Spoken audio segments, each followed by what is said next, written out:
Shalom, selamat siang. Kami dari kelompok 5 presentasikan tentang fungsi manajemen proyek. Pertama-tama kami ucapkan terima kasih kepada Ibu dosen yang memberikan kesempatan kepada kami. Dan kami kelompok 5 akan mencoba menjelaskan pengertian daripada scoping, planning, estimasi, scheduling, organizing, directing, controlling, dan closing adalah bagian-bagian daripada manajemen suatu proyek. Baik untuk dan Mike Bunai NIM 5720 123 081 menjelaskan fungsi scoping dalam manajer proyek. Scoping adalah proses mendefinisikan batasan proyek. Sederhananya, ini adalah kegiatan menuntut apa yang masuk dalam pekerjaan dan apa yang tidak masuk dalam pekerjaan, atau yang disebut di luar tanggung jawab. Tanpa scoping yang jelas, proyek akan mengalami kondisi di mana pekerjaan terus bertambah tanpa henti dan akhirnya merusak jadwal dan anggaran proyek tersebut. Berikut adalah fungsi-fungsi skop yang dibagi ke dalam beberapa poin kunci. 1. Menentukan sasaran objektif. 2. Membawa work breakdown atau WBS. Yang ketiga, menetapkan batasan atau exclusions. Yang keempat, menentukan kriteria penerimaan atau acceptance kriteria. Mungkin sedikit penjelasan saya. Maris Desber Takimai, saya akan mempresentasikan manajemen proyek. Paling penting, planning, perencanaan, tahap paling krusial. Fungsi planning adalah peta jalan yang menuntun tim dari titik A awal ke titik B tujuan dengan resiko seminimal mungkin. Elemen-elemen utama dalam planning atau perencanaan. 1. Penentuan tujuan atau kata lain SMART goals. Work breakdown struktur, itu yang kedua. Ketiga, penjadwalan. Biar semua berjalan sesuai perencanaan. Perencanaan sumber daya dan anggaran. Yang kelima, manajemen risiko, risk management plan. Ada pepatah di dunia proyek, gagal merencanakan berarti merencanakan kegagalan. Sekian dan terima kasih. Selamat siang Ibu. Saya atas nama Hengki Maurits Rumurias, NIM 57 2012 3121. Izin Ibu menjelaskan manajemen proyek. Sistemasi dalam manajemen proyek adalah proses memprediksi sumber daya, waktu, dan biaya yang dibutuhkan untuk menyelesaikan sebuah proyek. Estimasi bukan sekedar menebak, melainkan perhitungan berdasarkan data, pengalaman, dan asumsi yang logis. Ada 3 variabel utama yang selalu diestimasi, sering disebut triple constraint: biaya cost, waktu, time, dan sumber daya, atau disebut resources. 1. Jenis. Selamat siang Ibu. Ini dengan Maria Miaga, kelas Pemda, mau presentasikan setelah perencanaan dalam kurung planning selesai. Fungsi selanjutnya adalah organizing.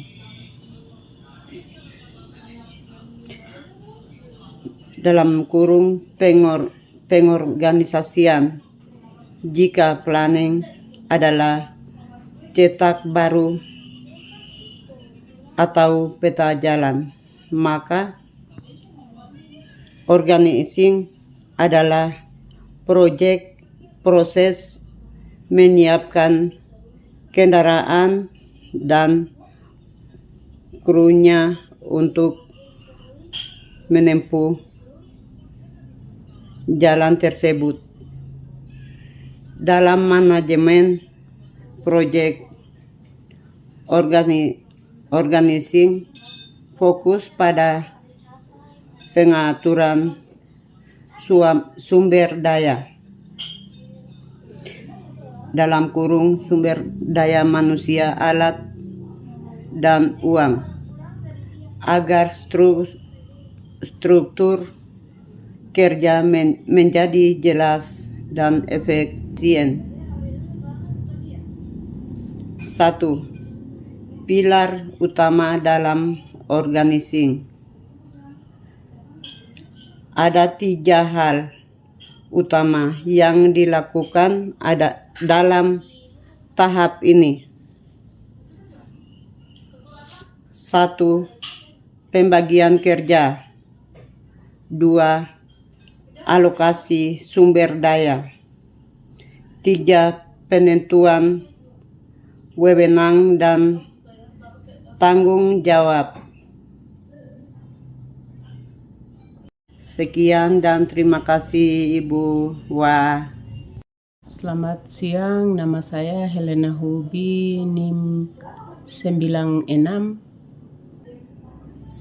Mau presentasi scheduling atau penjadwalan dalam manajemen proyek adalah proses penyusunan urutan aktivitas proyek dalam kerangka waktu yang logis. Jadwal adalah detik jantung proyek. Tanpa jadwal, tim tidak akan tahu prioritas kerja mereka.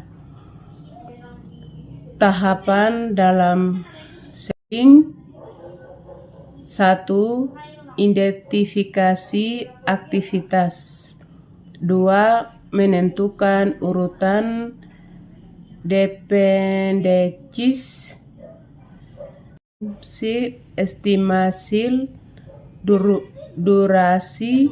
4. Alokasi sumber daya. Kedua, teknik dan alat scheduling populer. A. Gantt. B. Critical path metode atau GPM,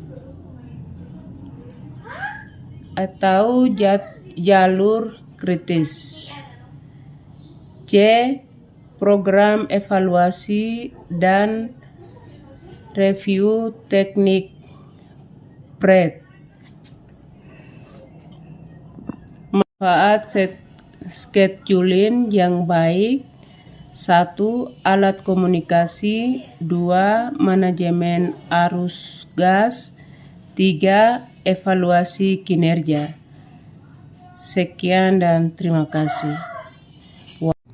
Telah kita dengar beberapa penyampaian dari teman-teman yang sudah menyampaikan bahwa dalam satu manajemen proyek ada beberapa hal yang sangat penting yang terjelaskan tadi tentang adalah scoping, kemudian planning dalam merencanakan suatu proyek, kemudian ada estimasi untuk mengukur seberapa besar kekuatan yang kita miliki, kuantitas jumlah anggaran yang kita butuhkan, kemudian ada scheduling, bagaimana kita membuat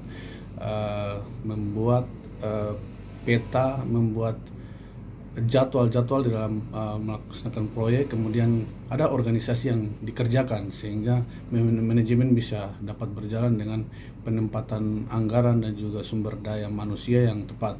Kemudian tidak kalah penting dari itu adalah directing, atau yang kita tahu sebagai dalam bahasa Inggris directing adalah langsung atau terjun langsung.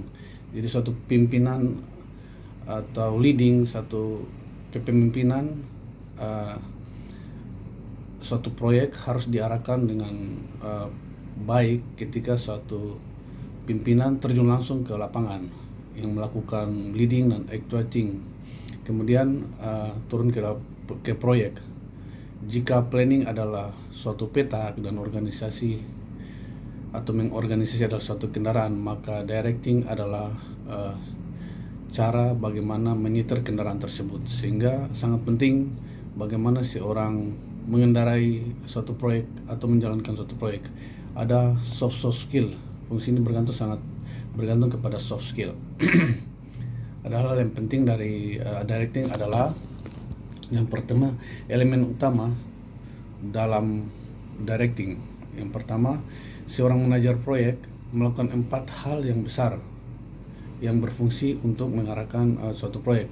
Yang pertama, kemampuan memimpin, yaitu menentukan visi dan menjadi inspirasi bagi karyawannya, bagi tenaga sumber proyek yang ada di dalam proyek tersebut. Kemudian motivasi, kemampuan seorang pemimpin memberikan semangat. Pemimpin itu harus memiliki kemampuan menyampaikan instruksi sehingga dapat ditangkap dengan baik, dicerna dengan baik. Mampu melakukan supervisi, memantau pekerjaan sehari-hari pimpinan memiliki gaya masing-masing. Yang pertama, autokratis, kemudian demokratis, kemudian laissez-faire, memberikan kebebasan penuh pada tim yang sudah sangat senior dan mandiri. Kemudian untuk mengatasi konflik ada beberapa hal pengambilan keputusan. Ada strategi umum yang digunakan. Yang pertama adalah kolaborasi, mencari solusi win to win. Kemudian compromising, masing-masing pihak mengalah sedikit.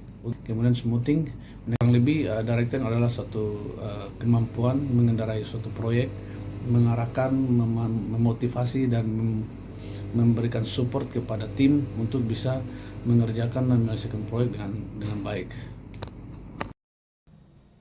Saya Mel Rawinda. Di sini saya akan menjelaskan fungsi utama kontrol.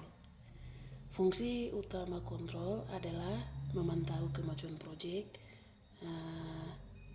membandingkannya dengan rencana awal, dan memantau tindakan koreksi, meliputi pengawasan anggaran, pengawasan waktu, dan juga pengawasan kualitas jika terjadi penyimpangan.